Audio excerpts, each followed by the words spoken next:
There is an epidemic spreading throughout our yards here in the United States. Worthless shrubs, trees, and bushes planted all around our homes and yards that serve no good purpose. Home builders like to call it landscaping. Do you know what I call it?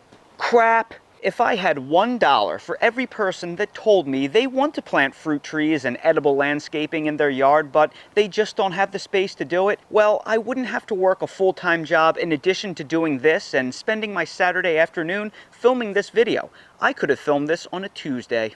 I am doing literally everything that I can to maximize the food capacity of my yard. Around my home, literally everything is edible. In my backyard, I'm growing dwarf oranges, avocados, and lemons up against my house. The dwarf trees have tiny roots that don't threaten my foundation. On the east wall of my house, I'm growing blueberries and pineapple guavas, the perfect shrubs for foundation plantings. On the west wall, I'm growing vegetables in raised beds. And in the north, I'm growing dwarf citrus as a dooryard tree. Even the landscaping that I'm using to cover up my house's ugly electric transformer is fig trees and fruiting bananas. I want you to turn your little slice of earth into a Garden of Eden, overflowing with trees and bushes producing an abundance of fruits that will feed you and your family. But many of you tell me you just don't have the available space in your yard to plant things. However, I bet if you look around, you have countless bushes, shrubs, and trees around your house, in your front yard, and in your backyard that produce nothing edible. Rip them out. Replace them with something better. You may even have dead trees and shrubs taking up space in your yard. Well, in this video, I am going to show you how to remove those dead or otherwise useless pieces of landscaping and replace them with something better, something you actually want to grow that can feed you and your family and make you want to actually spend time outside. I filmed this video over the course of the entire growing season. You are going to see everything from me digging up an old dead tree, to me replacing it with a brand new tree, to that new tree's progress as it grew throughout the season. So, to begin, let's turn back time 7 months. This tree right here is a peach tree that I planted exactly 2 years ago to the month, and unfortunately it has died on me and it needs to be removed. You see, I made the mistake of buying a very large bare root fruit tree, and when I installed it into the ground, it took off and did well its first year, but it's too big for the espalier setup that I wanted right here. So the second year, I cut the tree all the way down because I wanted it to regrow, and that way I could dictate where all the branches were going to go. Well, it couldn't handle the stress and the tree died. But nevertheless, we need to replace it, and I have a replacement that just came in. And that replacement tree is a Betty Peach bare root fruit tree that you see right here. This Betty Peach tree was graciously provided to me by Rain Tree Nursery. Last spring, I had a nice long chat with the owners, and they sent me this peach tree to replace my tree that died as a gift. It was very nice of them, and they didn't have to do that. Well, over the years, many of you have asked me, where is a great place to buy fruit trees online? And one place that I've consistently recommended is Rain Tree Nursery. They are truly good people, and they provide some of the best trees in the business. Early fall is actually the best time to order bare root fruit trees for the spring, so I urge you to check out their website. They have one of the best selections of trees on the entire internet, and if you order now, not only can you take advantage of some of their early season discounts, but you'll get the best selection of trees instead of waiting until later in the year when many of the best varieties are sold out. So please, consider supporting them. They are good people, plus they sent me this nifty t-shirt, and my neighbor said this is totally my color. Thanks, Bob. So when Rain Tree Nursery reached out to me and offered to provide this Betty Peach tree right here to make this video, I couldn't wait to say yes. The product came quickly, it was expertly packed, and the peach tree they gave me is absolutely beautiful. Look at this tree right here.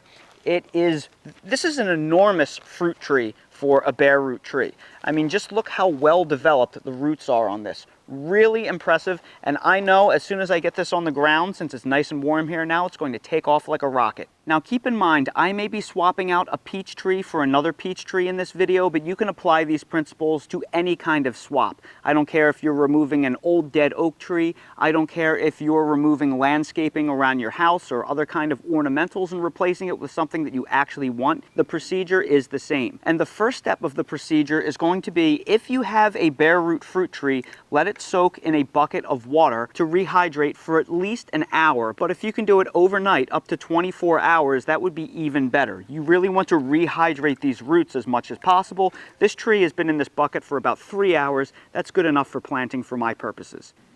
Step 2 is to pull back all the mulch that is around the tree that you're trying to remove. And you really want to overcompensate and pull back as much of the mulch as possible. We are going to be digging a pretty sizable hole, and we don't want to mix any of that soil in with the mulch because we are going to reuse all of it.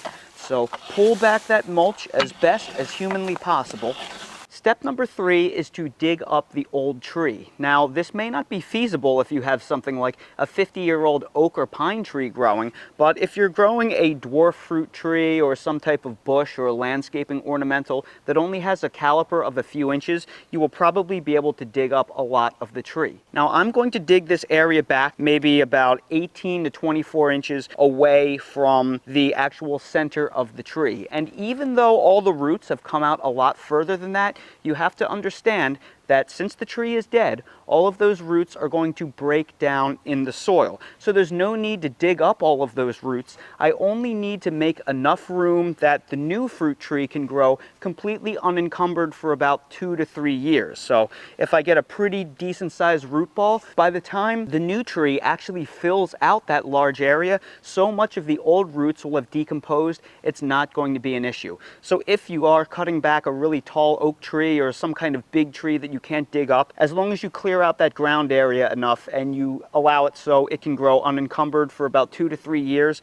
by the time that time goes by, a lot of the old roots will have decomposed and will no longer be an issue. So we are going to use a digging shovel to dig up the old tree and provide a pretty nice size hole for the new tree to go in so the new roots can grow unencumbered for at least 2 to 3 seasons. Now, one thing you'll notice I'm doing is I dug a small ring around the fruit tree and then a larger ring around that. The reason why I'm doing that is because it's going to be impossible to dig up a tree like this in one single ring. I need to dig kind of like a moat around it so I can cut out all of the roots. So I'm going to do that by digging a small ring closer to the tree and then a wider ring around it, and I'm going to dig out the part in between. And holy smokes, that actually worked. It not only worked well, but it worked perfectly, like a charm. And what is absolutely insane is the roots that I have in here on this little, not even 2-year-old semi-dwarf fruit tree. Step 4 is going to be to remove the old tree from the hole if it was feasible for you to dig it up. And oh,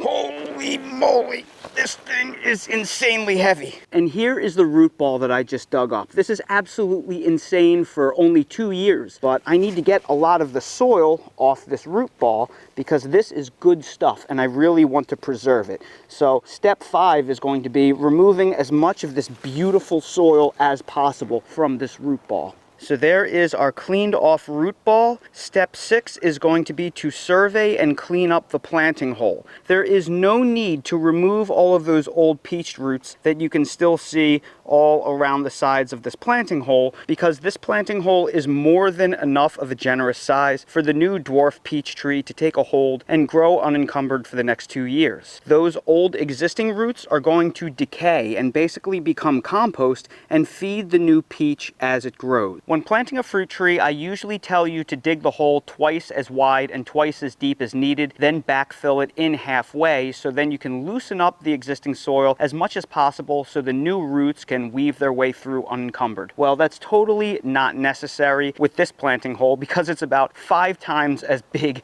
as it really needs to be. So the next thing that we're going to have to do is fill this planting hole in significantly. So step 7 is going to be backfilling the planting hole to the proper depth. Step 8 is to physically plant the root tree. Now I have it settled equidistant between my Asian pear on the left and my apple tree on the right, 8 feet in between both of them. So that'll give it plenty of room to grow. And I have the cordons that I want tied to the lower espalier cable already. Now when I placed the tree in the planting hole, I have the roots at the proper depth, so when I fill in all of the soil, it will just lightly cover all of the roots. So you can see I spread out the roots kind of like in a clock pattern where they're oriented in all different directions. And then what you see right here is the root stock. You need to make sure that you do not bury the graft, which is right here. This is the rootstock, this is the scion wood, and then where they meet is the graft. So the soil really shouldn't be any higher than this right here.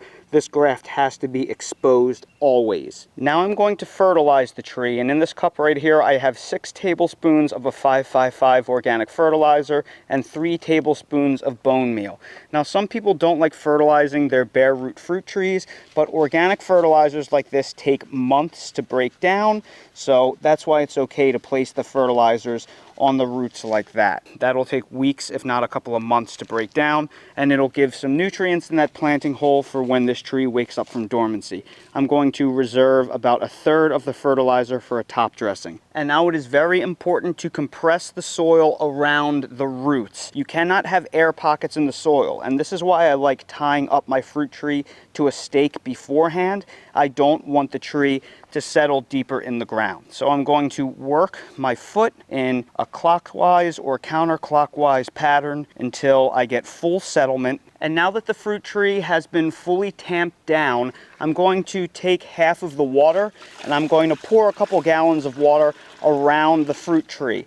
And the water is going to help compact the soil around it and force out any air pockets. Now this is just plain water. There is no fertilizer in this water.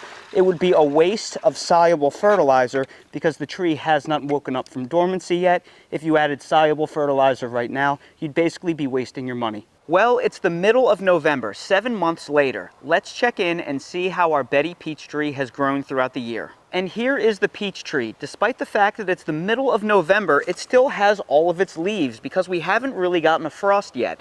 They're just starting to turn a light red color. In the summer, they're a much deeper green, but hey, we are falling deeply into fall.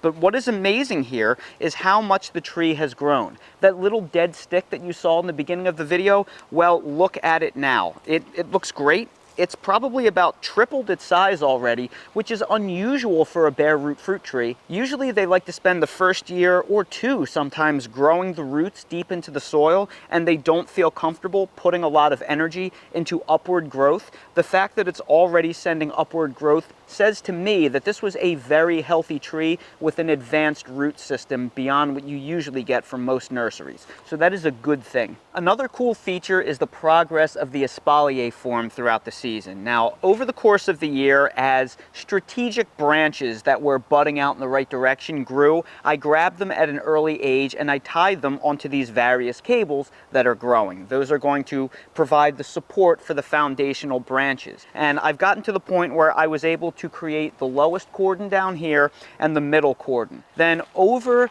the winter, when the tree goes dormant, I will lop off some of these other branches that are protruding out in front, and then I will head one of these branches, and I haven't decided which one yet, but one will be the main trunk that will develop the 3rd layer of cordons. So this little dwarf peach tree right here is going to be absolutely fantastic, and such a small space. So if you're in a very cold weather zone, maybe zone 4, 5, 6, where you can't really grow tropical things, well, you can grow dwarf peaches. Like last fall, I showed you this dwarf bonanza peach. This is one of the smallest peach trees that you can get, but it makes full-size fruit that is exceptionally delicious. This tree is on its 2nd full season, and believe it or not, it's not going to get a whole lot taller than this. They only get to be about 5 to 6 feet tall, and you can prune them even shorter. So something like this would be the perfect foundation planting for a cold climate that has decidedly more brutal winters than I have here in Zone 8. I mean, you can grow so much food in a small space if you just put your mind to it.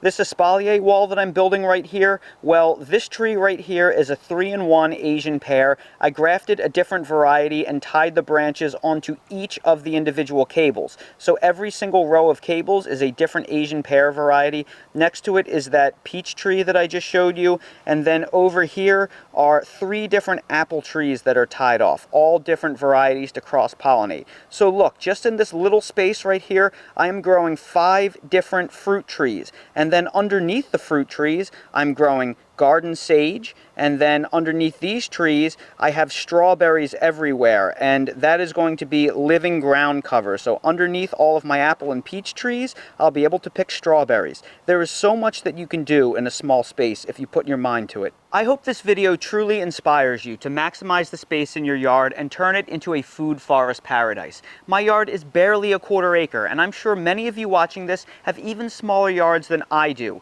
But you don't need a lot of space to grow a lot of things. You just have to be smart about it and plan accordingly. Now, I will place a link above and down in the video description to a video that shares some of my favorite things to plant around a house foundation to help you maximize your space. Hopefully, it'll get the gears in your head turning, and you can replace those useless shrubs that are probably planted around your house with something better. So everybody, I sure hope you found this video helpful. If you did, please make sure to hit that like button, subscribe to the channel, and please ring that notification bell so you're notified when I release more videos like these. If you're curious about any of the products that I use in real life to take care of my garden and my fruit trees, they are all linked in my Amazon storefront. So expand the video description, click on the Amazon storefront link, and you'll see everything I use in real life. While you're down there, you can also check out my spread shop for custom merch if you want to support my channel. Again, if you're looking for a great place to buy fruit trees, consider looking at Rain Tree Nursery, especially now while their selection is overflowing.